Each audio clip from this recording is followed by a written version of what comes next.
Hello, welcome back to my channel. I wanted to talk to you about my November TBR. I plan on doing a TBR video. I did one last month and I plan on doing one again, obviously, this month. And then in December, and then I'll probably stop doing TBR videos again for a while unless I have some kind of a readathon I'm doing or something. I will be doing Nonfiction November, and I will be vlogging it because a lot of you said that you enjoyed the vlogs of the Hallow Reads readathon that I did in October. I do have one book I'm definitely planning on reading that is not a nonfiction book in November. It's called Letters by Caite Dolan-Leach. This is part of the Thrill a Month book club that I'm in, and I'm pretty sure I'm going to be reading this one. A missing woman leads her twin sister on a twisted scavenger hunt in this clever debut novel with eccentric, dysfunctional characters who will keep you guessing until the end. Okay. And I saw that one of the sisters' names is Zelda, which I kind of have to read it at that point, right? And I do have another book by her. We Went to the Woods is the one that I have, and I've got that on my TBR shelf. So if I enjoy this, maybe I'll read that one too in November. I just figured the other TBR books that I read will just be fill-ins of things that I've been meaning to get to and haven't, or just whatever tickles my fancy on my TBR shelf. There are 4 prompts for Nonfiction November: border, element, secret, and record, or record, depending on how you want to say it. For border, I'm going to be finally reading this book that my friend Kristen sent me, Beneath the Tamarind Tree. Hey, Martin. By Isha Sesay.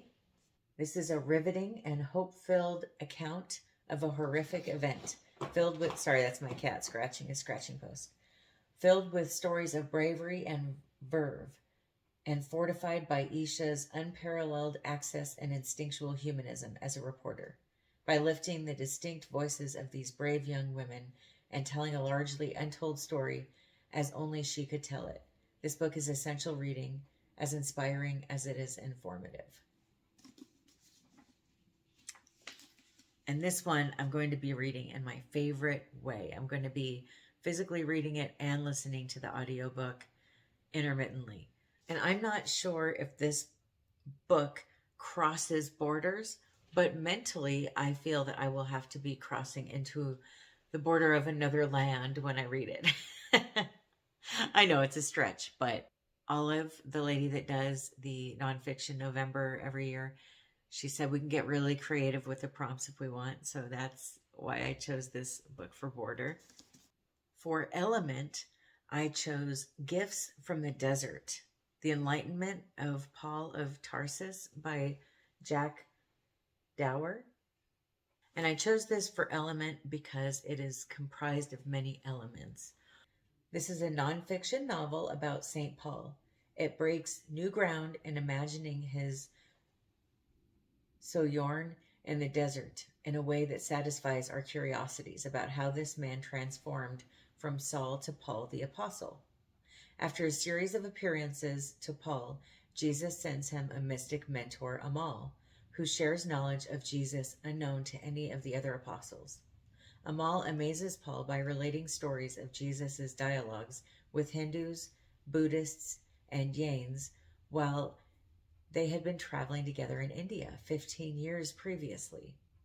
These revelations color the entire ministry of Paul as subsequently related.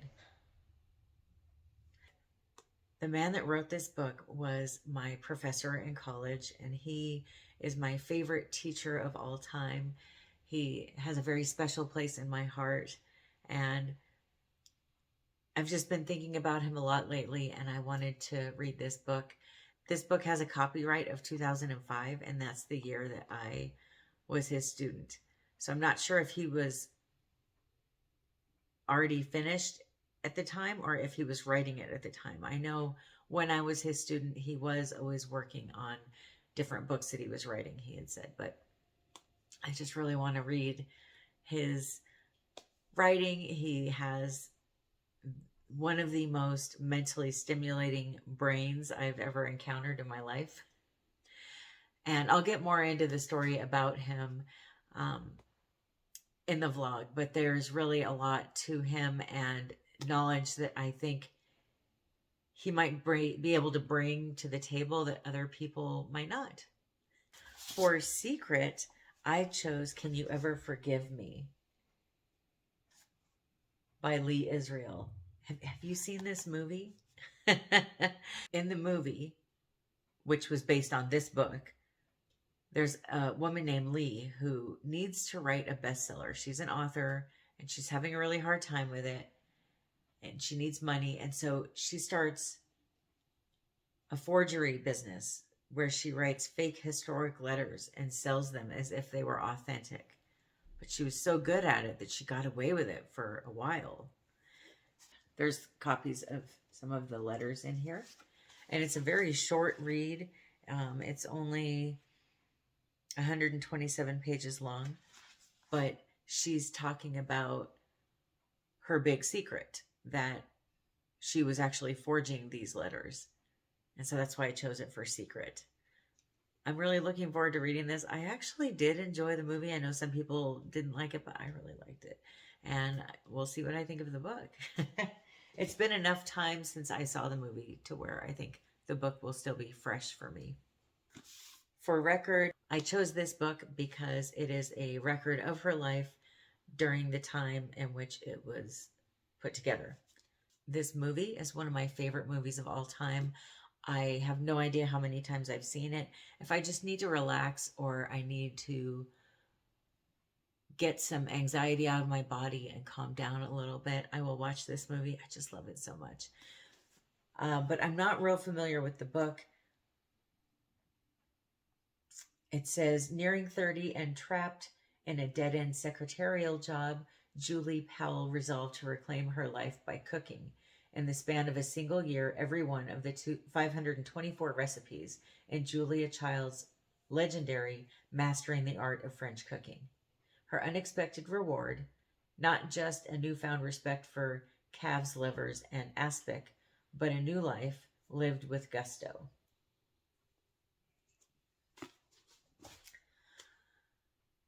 I really want to read some of the other books about Julia Child as well.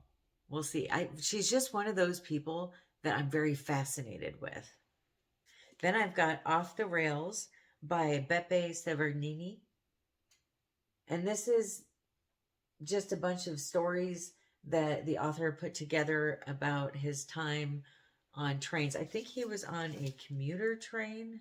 In this witty and entertaining collection of travel tales, an acclaimed journalist explores his obsession with trains and what his rail journeys have taught him about culture and identity. The next one I got in a rare bookstore that was going out of business for next to nothing. I don't think I could have been able to afford this book if it wasn't 90% off. But I really want to read it. It's just all about owls. A collection of owls in art, accompanied by texts, T-E-X-T-S, texts, fables, and folk tales.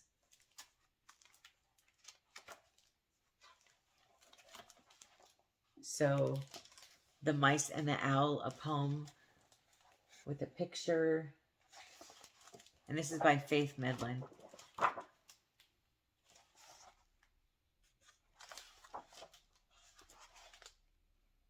This just looks like a really fun hot apple cider next to the fireplace kind of reading. And it's getting cold. As you can see, I've got a nice warm top on today because it's in the 50s right now in Las Vegas. It's been getting down in the 40s at night, and I'm ready to turn on my fireplace. I've got a few audiobooks that I want to read. I've got These Precious Days by Ann Patchett. I am just so in love with Ann Patchett's writing at this point. I've now read 2 of her books, which I'll talk to you about what I thought of The Magician's Wife in my monthly wrap-up. And then I also read The Dutch House, which I really, really love. So I want to read this one too. It's a collection of essays that she wrote. These essays reflect on home, family, friendships, and writing in this deeply personal collection of essays. Then I want to listen to I'm Glad My Mom Died by Jennette McCurdy. I have to say, this is one of the few times where the title of a book has me feeling like I have to read it. I don't even know who she is.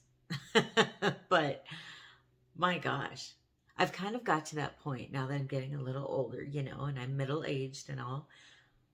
I don't pay attention to actors' names or a lot of music that's current on the radio. I don't really care for because I guess I'm getting older. I like stuff from the 80s and 90s primarily. And I don't pay attention to who married who, who's having whose baby, that kind of stuff. I used to pay attention to it, but now I just couldn't care less. And so I don't know who she is. I probably do if I look her up and look at, I think it looks like she's an actress. Yeah. I probably would know who she is if I saw pictures of her and looked at what she's been in. But like I said, I just don't pay attention to that anymore. There's some actors that I really like that have been in quite a few movies that I enjoy, and I have no idea what their names are. A heartbreaking and hilarious memoir by iCarly and Sam and Cat star. I don't know what those shows are. Jennette McCurdy, about her struggles as a former child actor, including eating disorders, addiction, and a complicated relationship with her overbearing mother, and how she retook control of her life.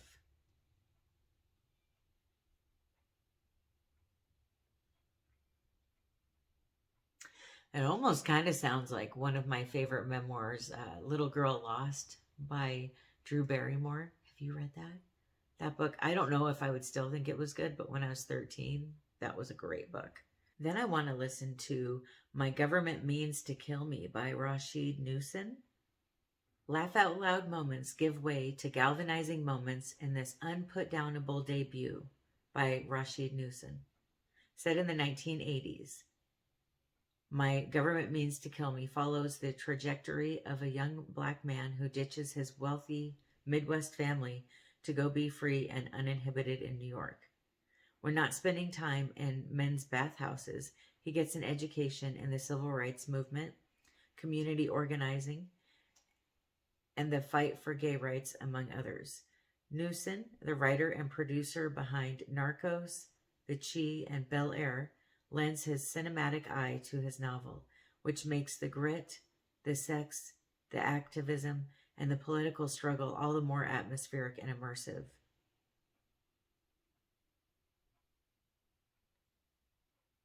That sounds like quite the ride, huh?